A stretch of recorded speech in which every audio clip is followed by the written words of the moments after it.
Hello everybody. ఇవాళ మనం chilli chicken ఎలా చేసుకోవాలో, దానిలోకి ఫ్రైడ్ రైస్ ఎలా చేసుకోవాలో చూద్దామండి. ఈ రెండు కాంబినేషన్ చాలా బాగున్నాయండి. మీకు ఆ రెసిపీ ఎలా చేసుకోవాలో షేర్ చేస్తున్నాను. దీనికి ముందుగా చికెన్ని ఉడకబెట్టుకోవాలండి. దానిలో కొంచెం అల్లం చిన్నులపాయ పేస్ట్ ఒక హాఫ్ స్పూను, ఆ తర్వాత ధనియాల పొడి, గరం మసాలా పొడి, కొంచెం నూనె వేసుకొని నీళ్ళు ఎగిరిపోయే వరకు ఉడకబెట్టుకోవాలి.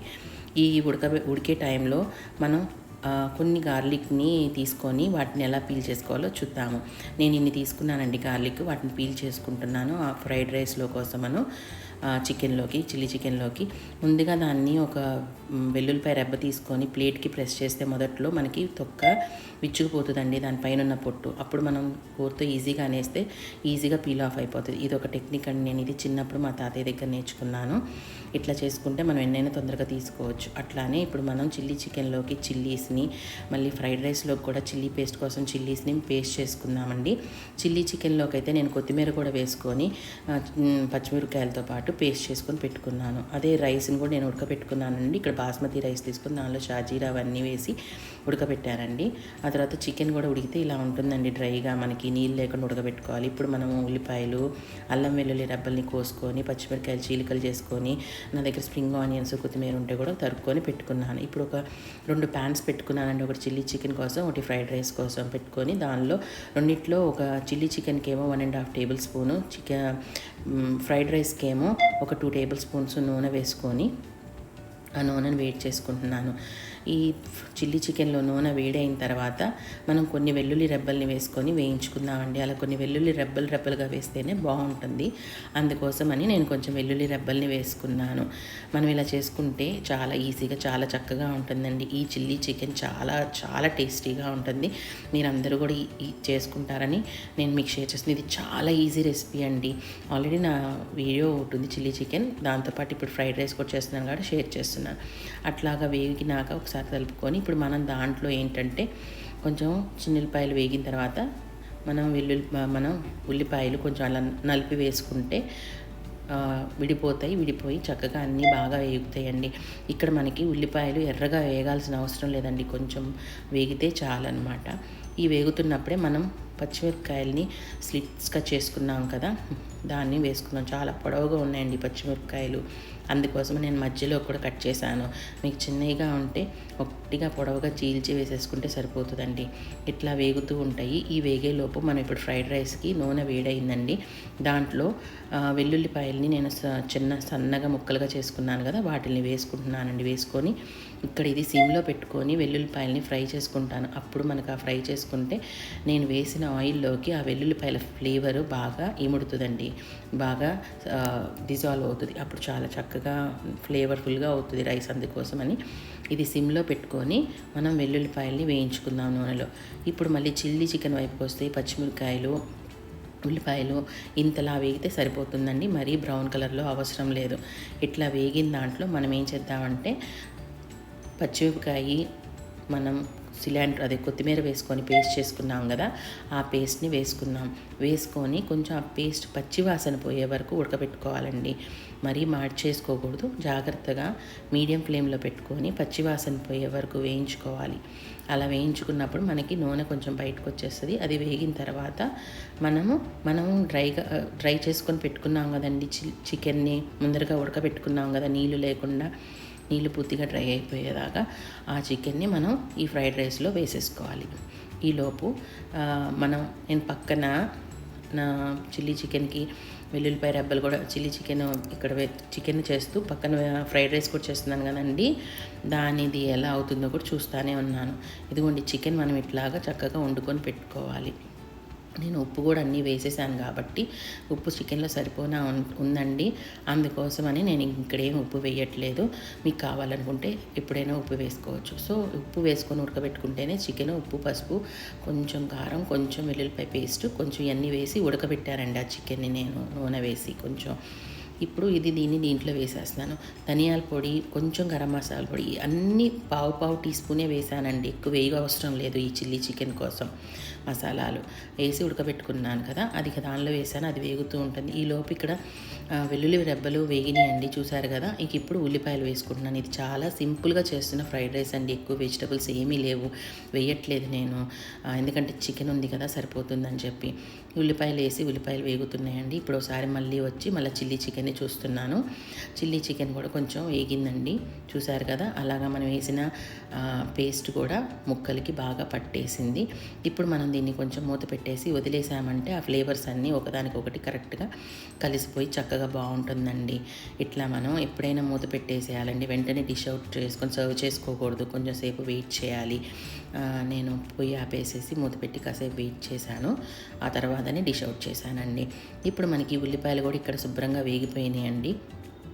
ఇక్కడ కూడా బాగా బ్రౌన్గా అవ్వాల్సిన అవసరం లేదు ఫ్రైడ్ రైస్కి, అవి కొంచెం వేగితే సరిపోతుంది. ఇప్పుడు దీంట్లో ఓన్లీ చిల్లీ పేస్ట్ చేసి పెట్టుకున్నాను కదండి, నా దగ్గర చిల్లీ సాస్ లేదు, అందుకోసం నేను ఇలా చిల్లీ పేస్ట్ చేసుకొని పెట్టుకున్నాను. ఈ పచ్చిమిరకాయల్ని పేస్ట్ చేసుకున్న దాన్ని నేను పచ్చిమిరకాయలు ముద్ద వేసుకొని దాన్ని కొంచెం వేగనిస్తున్నాను. ఇక్కడ నుంచి మనం ఫ్లేమ్ని హైలో పెట్టుకొని చేసుకోవటమేనండి ఫాస్ట్గా. ఇప్పుడు మనం దీంట్లో చిల్లీ పేస్ట్ వేసుకున్నాం. చిల్లీ పేస్ట్ వేగిన తర్వాత మన దగ్గర ఉన్న సాయ్ సాస్ని వేసుకోవాలండి. సాయ్ సాస్ నేను ఒక 2 టేబుల్ స్పూన్స్ వేసాను. ఆ తర్వాత నా దగ్గర ఆయిస్టర్ సాస్ కూడా ఉంది, వెజిటేరియన్ ఆయిస్టర్ సాస్ ఉంది, అది కూడా మనకి అమెజాన్లో దొరుకుతుందండి. అది కూడా తీసుకున్నాను, 1.5 టీ స్పూన్ దాకా వేసాను అది కూడా. సో ఈ రెండు వేసేసి బాగా కలిపేస్తున్నాక నా దగ్గర రైస్ వెనిగర్ ఉందండి, ఆ రైస్ వెనిగర్ వేసుకున్నా కూడా చాలా బాగుంటుంది, అందుకని అది కూడా ఒక 1.5 టీ స్పూన్ వేసానండి. మొత్తం ఇదంతా వేసేసి, నేను ఎప్పుడూ అలవాటు అయిపోయింది కాబట్టి గబగబా ఇలానే చేసేస్తానండి ఫాస్ట్గా. మీకు మెజర్మెంట్స్ చెప్తున్నాను. మీకు 1.5 టీ స్పూన్, నేను తీసుకున్నది 3 కప్స్ ఆఫ్ రైస్ కాబట్టి కుక్ చేసింది 3 కప్స్ రైస్ వేసి కుక్ చేశానండి. దాంట్లో షాజీరా, జీలకర్ర, కొంచెం నెయ్యి వేసి ఉప్పు కూడా వేసి అన్నాన్ని ఉడకబెట్టుకొని పెట్టుకున్నాను కదా. ఇక అందుకని ఇక్కడేమీ ఇప్పుడు చేసిన దాంట్లో సాయ్ సాస్లో ఉప్పు ఉంటుంది కాబట్టి నేనేమి ఇంకా ఉప్పు ఎక్స్ట్రా యాడ్ చేయట్లేదు. సో ఇప్పుడు ఇది కలుపుకున్న తర్వాత ఇక రైస్ని ఇట్లాగా ఉడికిన రైస్ని నేను ఒక ప్లేట్లోకి పొడిగా చేసుకొని పెట్టుకున్నానండి. దాన్ని ఇప్పుడు ఈ ప్యాన్లోకి వేసేసుకుంటున్నాను. ఈ ప్యాన్లో వేసుకొని మనం చక్కగా అంతా మన కింద ఉన్న మిశ్రమం అంతా బాగా ఈ అన్నానికి కలిసిపోయే విధంగా కలుపుకోవాలి. జాగ్రత్తగా చిన్నగా కలుపుకోవాలండి. ఏదైనా చిన్న ఉండలు అట్లా ఉంటే, రైస్లో పెళ్ళలు ఏదన్నా ఉంటే అవి కూడా మనం ఇలా కలుపుకుంటుంటే కొంచెం వేడికి కూడా విచ్చుకుపోతాయి. సో మనం జాగ్రత్తగా కలుపుకుంటే సరిపోతుందండి. ఇదంతా కూడా మీడియం టు హై మధ్యలో పెట్టుకొని ఫ్లేమ్ని చేసుకుంటే మనకి బాగుంటుందండి. నేను రైస్లో మీకు చెప్పాను కదా, షాజీరా, జీలకర్ర, కొంచెం నెయ్యి, కొంచెం ఉప్పు వేసి సరిపడా వేసి రైస్ని కుక్ చేసుకున్నాను కదా, అందుకోసమని నేను ఇంకేది ఉప్పు వేయట్లేదు. ఇప్పుడు ఇక్కడ నేను ధనియాల పొడి కొంచెం ఒక 1 టీ స్పూను, గరం మసాలా పొడి ఒక 1 టీ స్పూను, దాని తర్వాత కొంచెం చిల్లీ పౌడరు ఒక 1 టీ స్పూన్ వేసుకున్నానండి. ఇవన్నీ వేసుకొని మళ్ళీ ఒకసారి కలుపుకుంటున్నాను. ఇదంతా బాగా చక్కగా నీట్గా టాస్ చేసుకోవాలి, బాగా అంతా పట్టేటట్టుగా చేసుకోవాలి. చాలా ఈజీగా అయిపోద్దండి. నాకు ఈ 2 డిషెస్ కలిపి ఒక 30 మినిట్స్లో అయిపోయినాయి. ఎందుకంటే రైస్ పెట్టేశాను, చికెన్ పక్కన పెట్టేసి వెళ్ళిపోయి ఈ వెజిటబుల్స్ ఇవన్నీ కట్ చేసుకొని గార్లిక్ పీల్ చేసుకునే టైంలో ఇవన్నీ ఉడికిపోయినాయి. తర్వాత వచ్చి నేను స్టార్ట్ చేశాను. 2 కలిపి ఒక 30 మినిట్స్లోనే అయిపోయినాయి అండి. సో ఇలా మనం కలుపుకోవాలండి. చూసారు కదా, చక్కగా అంతా కలిసిపోతుంది. ఇట్లా కలుపుకోవాలి. ఇది చేస్తే అప్పటికప్పుడు చేసి పిల్లలకి అందరూ ఎవరు సర్వ్ చేసుకుంటే చాలా టేస్టీగా బాగుంటుందండి. ఇప్పుడు మన దగ్గర కొత్తిమీర ఉంది కాబట్టి నేను ఆ కొత్తిమీర వేస్తున్నానండి. కొత్తిమీర వేసుకొని దాన్ని కూడా కలిపేస్తాను. నేను ఎప్పుడు అలా పైన వేసి వదిలేనండి, కొంచెం కలుపుతాను. అప్పుడే దాని ఫ్లేవర్స్ అన్నీ రైస్కి సమానంగా పట్టి బాగుంటుంది, తినడానికి ఫ్లేవర్గా ఉంటుంది, మంచి ఫ్లేవర్ఫుల్ రైస్ ఉంటుందని దాన్ని వేసి కలుపుతున్నాను. ఇప్పుడు లాభం లేదని చెప్పి ఇంకో గంట కూడా పెట్టుకొని 2 గంటలతో కలిపితే చక్కగా కలుస్తుందని చెప్పేసి 2 గంటలు పెట్టేసి 2 స్పాచులాస్ పెట్టేసి బాగా కలిపేస్తున్నాను. ఇట్లా కలిపేసుకున్నాక నేను దీంట్లో అరోమాటిక్ పౌడర్ వేస్తున్నానండి. ఆ అరోమాటిక్ పౌడర్ ఏంటంటే ఎంఎస్జీ బదులు వేసుకుంటాను. నేను ఎప్పుడు అసలు ఎంఎస్జీ వాడనండి. హెల్త్కి మంచిది కాదని. కాబట్టి అరోమాటిక్ పౌడర్ మంచిదని వాడుతున్నాను. ఇప్పుడు ఏం చేశానంటే నా దగ్గర స్ప్రింగ్ ఆనియన్స్ ఉన్నాయి కదండి, ఉల్లికాడలు ఉన్నాయి, వాటిని కట్ చేసి వాటిని కూడా వేసేసి ఇప్పుడు అరోమాటిక్ పౌడర్ కూడా వేస్తానండి. అది ఒక 1/2 టీ స్పూన్ వేసాను. అరోమాటిక్ పౌడర్ వేయటం వల్ల చాలా ఫ్లేవర్ఫుల్గా వచ్చింది, చాలా బాగా అనిపించిందండి, చాలా టేస్టీగా ఉంది మన ఫ్రైడ్ రైస్. మీరు కూడా ట్రై చేస్తారని మీకు నేను అది షేర్ చేస్తున్నాను. అరోమాటిక్ పౌడర్ కూడా మీకు ఎక్కడైనా దొరుకుతుందండి, మన గ్రాసరీ షాప్స్లో. నేను అమెజాన్లో తీసుకున్నాను, మన గ్రాసరీలో కూడా దొరుకుతుంది. సో ఈ అరోమాటిక్ పౌడరు మనకి హెల్త్ని అంత ఏం డిస్టర్బ్ చేయదు. ఇది ఎంఎస్జీకి మంచి సబ్స్టిట్యూట్ అండి. ఎంఎస్జీ సంగతి అందరికీ తెలిసిందే కదా. హెడ్ఏక్ ఉన్న వాళ్ళు కానీ అస్సలు తినకూడదు, ఈ హెడ్ఏక్ ట్రిగ్గర్ చేస్తుంది బాగా. 3 days అయినా హెడ్ఏక్ తగ్గదు. సో మళ్ళీ కడుపు కూడా డైజెస్టివ్ సిస్టమ్ కూడా పాడవుతుంది, కాబట్టి లివర్ అవన్నీ పాడవుతాయి. కాబట్టి ఎంఎస్జీ సబ్స్టిట్యూట్ మన అరోమాటిక్ పౌడర్ని వేసుకుందాం. ఇదిగోండి అరోమాటిక్ పౌడరు కొంచెం ఒక 1/2 టీ స్పూన్ తీసుకున్నాను. 1/2 టీ స్పూన్ తీసుకొని కొంచెం అలా చల్లేసేసి మళ్ళీ చక్కగా దీన్ని మిక్స్ చేసుకోవటమేనండి. రైస్ అంతటికి ఇది కలిసిపోయేలాగా బాగా మిక్స్ చేసుకోవాలి.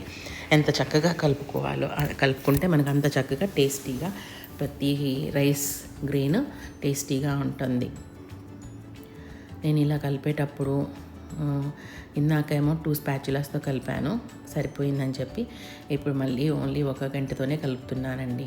కలిపేస్తుంది చూసారా మీరు. రైస్ కూడా చాలా చక్కగా పొడిలాడుతా బౌన్సీగా ఉంది. ఇప్పుడు అయిపోయిన తర్వాత మనం కాసేపు మూత పెట్టేసి వదిలేయాలండి, పొయ్యి ఆపేసేసి. అప్పుడు ఏమవుతుందంటే మనకి ఆ ఫ్లేవర్స్ అన్నీ బాగా మిక్స్ అయ్యి అబ్జర్వ్ చేసుకొని బాగుంటుంది. సో ఇప్పుడు మనం మూత తీసి చిల్లీ చికెన్ని కూడా ఒక బౌల్లోకి సర్వ్ చేసుకుందాం. ఇప్పుడు ఈ చిల్లీ చికెన్ కూడా మూత పెట్టి వదిలేసాను కాబట్టి చక్కగా 2 ఫ్లేవర్స్ బాగా అంతా కలుస్తాయి. ఇప్పుడు దీన్ని కూడా మూత తీస్తున్నాను చూసారా, అదిగోండి. మూతకు కూడా ఆవిరి ఎక్కువ లేదు, అంటే అంత ఫాస్ట్గానే తీసా, 2 to 5 minutes మధ్యలో ఉంచి. ఇప్పుడు దీన్ని కూడా రైస్ని మనం బౌల్లోకి తీసుకుందాం. నేను ఇలా బౌల్లోకి తీసుకొని ప్లేట్లోకి సర్వ్ చేసుకున్నానండి, ప్రజెంట్ చేయడానికి కోసం అని చెప్పి. చాలా టేస్టీగా చాలా యమ్మీగా ఉందండి. ఇంట్లో అందరూ ఫ్యామిలీ మెంబర్స్ తిని చాలా బాగుంది అని చెప్పారు. వాళ్ళు కూడా చాలా టేస్టీగా ఉందని ఎంజాయ్ చేశారు. ఇదిగోండి ఇప్పుడు డిష్ అవుట్ చేసుకొని ప్లేట్లోకి సర్వ్ చేసుకొని కొన్ని స్ప్రింగ్ ఆనియన్స్ నేను గార్నిష్ చేసుకున్నాను. కొంచెం కొత్తిమీర ఉంటే కొత్తిమీర కూడా నేను గార్నిష్ చేయడానికి పక్కన పెట్టాను. అలానే చిల్లీ చికెన్ని కూడా ఒక బౌల్లో పెట్టుకొని పక్కన పెట్టానండి. I hope you all like this video. Please do share and subscribe to my channel. And thank you for watching. మీరందరూ కూడా చేసుకొని మీకు నచ్చిందా లేదో నాకు కమెంట్ చేయండి. I hope you all like this video అండి. చాలా